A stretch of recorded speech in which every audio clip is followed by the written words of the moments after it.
People either come home tired after a long day of work or being all day in school. So they want to do something in their spare time or over the weekends.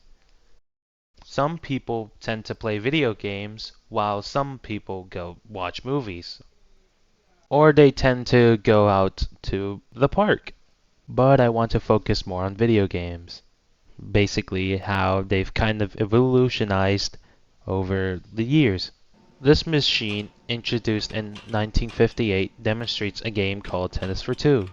This was technically one of the first video games. It was just a dial and a button. That was really it. But it wasn't available for everyone, unlike the next one. This is Pong, a game introduced in 1972, which was available in arcade machines. When people were interested in the idea, they wanted it at their own home. So people actually started making their own versions of Pong. Now, these two examples were 2D games, so now I want to show an example of a 3D game, which is something like Crash Bandicoot. The first game of Crash Bandicoot was specifically made in 1996, but the other versions of the games, like the second version, third versions, were made around the 20th century. And this is only a few of the thousands of 3D games that have been made throughout the years. Now, there are a lot of mobile games, but well, I just want to talk about like the older ones, like Snake or well, Tetris on some specific phones, I guess.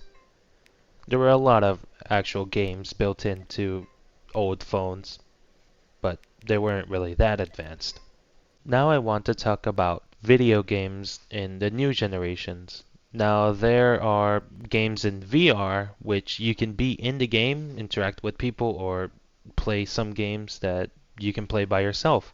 I'm only going to show an example of a VR game, which is called Beat Saber, which is like a rhythm game where you have to hit certain objects, avoid some objects while music plays in the background, which is on beat with what's going on around the game as well.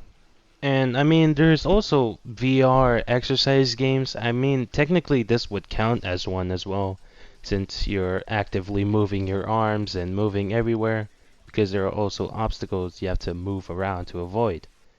But this is only one of the few hundreds of VR games that are out there.